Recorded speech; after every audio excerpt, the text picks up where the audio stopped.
Jack Smith, the prosecutor, special counsel, who's been trying to get Donald Trump since Donald Trump left office.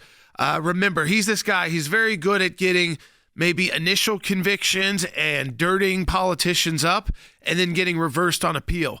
In this case, he brought charges against Donald Trump that ultimately the U.S. Supreme Court said you could not even bring against people who entered the Capitol illegally.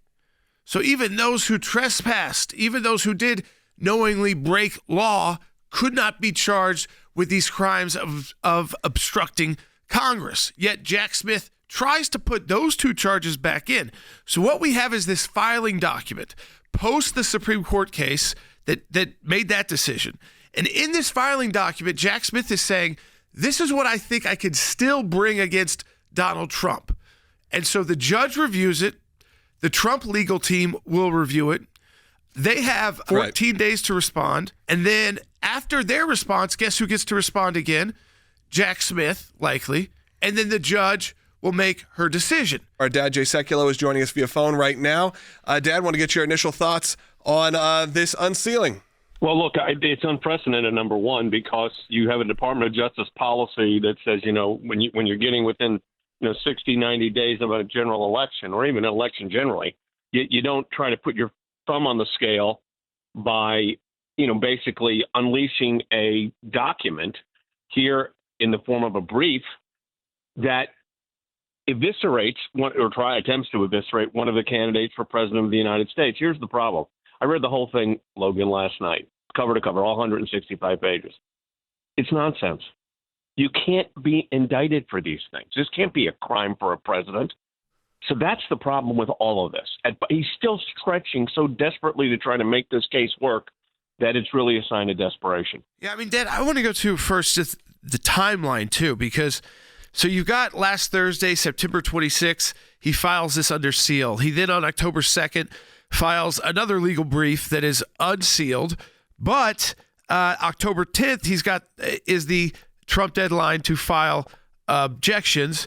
There's no date assigned yet by Chutkan for a final decision. So all of this happening, in real time, but the issue here is that this is just what Jack Smith would like to bring, and there's still going to be motions and challenges to it, including the judge's own questions, the Trump team's own questions, and probably Jack Smith's rebuttal to the Trump team's questions. And this is all before we even go to an actual case. You're exactly correct. So here's what this is. Remember what the document is. This is a brief supporting their what's called superseding indictment. They had to redo the indictment because most of what they relied on, the Supreme Court in a 6-3 opinion said you can't do. You can't bring in testimony from the president's advisors and try to use that against him as far as an unofficial act goes. And look, Jeff Toobin on CNN last night said, and I think he's right, but this is really stretching it. And as I said earlier, I think this is an act of desperation for a prosecutor that's trying to justify his existence as his whole world is imploded. He's lost every major appellate issue. Look, Chutkan should not have released this. In my view, that was a mistake. But she was overturned by the Supreme Court. So let's realize where this is coming from. Yeah, that is important to point out. Why are we even seeing something that isn't a finalized legal brief, but instead something that you would usually think that would be in the background? Because I'm sure, many people are looking at this and saying, this is just like a political hit piece a few weeks before the election. Because that's what it was.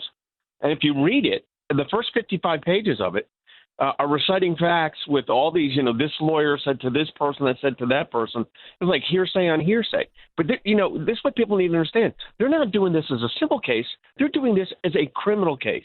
And Jack Smith was not stopped by the Department of Justice, and Chutkan should have known better. But she's burned because she got overturned. Yeah, when you actually look at this, Dad, we already know that of the major charges, 2 of the 4 the Supreme Court has thrown out for people who actually did break the law, did trespass, and did enter the Capitol. He keeps these charges in there against President Trump, who did not trespass, did not enter the Capitol. So how could those possibly stand? And the second part about this is the timeline, because of, I think, that the radicalness of how Jack Smith tried to question what is a presidential act and what is not a presidential act, and that a president has no immunity post being president. By putting all those issues at play, he really killed this case from the very beginning, because we were looking at the timeline here. I mean, there's no way even a trial begins before Election Day.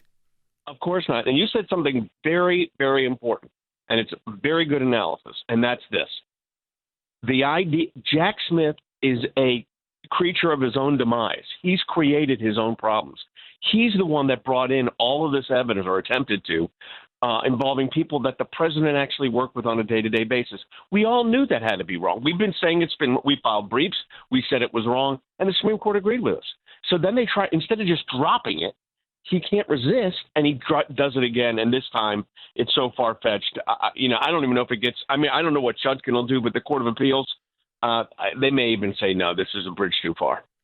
Yeah, I mean, at what point do you think – I mean, regardless of who wins the election, do you think the next president of the United States, even if it was a Democrat, would keep this going? Because usually you don't want to keep the movement that you may have beaten alive. So if you're Harris and Waltz, do you really want to keep going after Donald Trump? Because though he's unlikely to be a candidate again, there's certainly the MAGA world could certainly produce one and get through the Republican nomination and be really tough, and especially if this is a close election. Or do you do the Donald Trump and say, you know what, just let them fade away into obscurity, which he did with Hillary Clinton? You would think that they would just let this thing go. First of all, it should have never been brought in the first place. But after the election, either way, yes, it should be dropped. I think it'd be in the best interest of the country. I have no idea whether they'll do that or not. But if the president wins, obviously it goes away because you can't indict and prosecute a sitting president. If he loses, it should go away because it's not the way we run our country. Yeah, I mean, just kind of a final question on this, because most people are kind of wondering what they're reading here. And so this is a remotion post-Supreme Court case on immunity attached to a Supreme Court case on what January 6th defendants, those who entered the Capitol, could be charged with. So it's a combination of both. And somehow you've got to get around. The major issue here, Dad, is Jack Smith and Judge Chutkin have to figure out, when does a presidential immunity start, stop, and does it ever really start or stop while you are actually in office, or what acts would it take? And to me, that seems like another huge question that on the charges they think they may still be able to bring, the Supreme Court might weigh in on. Well, look, I think Jack Smith believes that there was no presidential immunity for official or unofficial acts. Remember, that's where he started. No immunity. And instead, the Supreme Court said absolute immunity for official acts.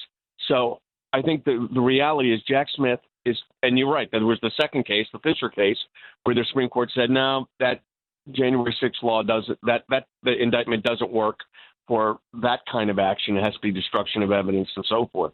When you take those together, Jordan and Logan, I think that's it. But he won't stop. So in 34 days, we'll know, I think, where this litigation goes, because we'll know where the election is. We should have a general idea anyways. Let's go ahead and take a call. Charles is calling from Texas, and he's watching on Rumble, one of our favorite free speech platforms. Charles, you're on the air. Yeah, this stuff with Jack Smith, he needs to be disbarred. He really needs to just go away. And as far as the Democrat Party, the ones that started this, two wrongs don't make a right. So we got to just let that die, just like Hillary Clinton. You know, Trump didn't go after Hillary Clinton, which he had every right to. But yet they can go after Trump on every little thing that comes up. I think that's what's happened, Dad. I mean, every little thing that they possibly could imagine they could even get to court on, regardless of if they get a conviction, they feel like it's the death by 1,000 cuts. So far, those 1,000 cuts have not killed Donald Trump. I mean, Election Day will be the answer for that, about whether or not this was a strategy that worked. But, Dad, I think for the country's future, whether or not it works politically or not, this could be the death to America in a sense. Because if this is now how we treat each other politically, is we will just try to destroy our opponent, even if we know we're bringing bogus legal cases against them, but we could spread them out all over the country, state courts and federal courts. then ultimately we win. That's a lot more like a banana republic than it is the United States of America. That's why they should have done nothing, and the election should have taken place, and whoever wins the election is the president of the United States, and that's it. And focusing on that kind of situation, not this. But listen, the Biden administration decided to do this, and here we are. And Jack Smith's the one who came up with these ridiculous theories. It was his own.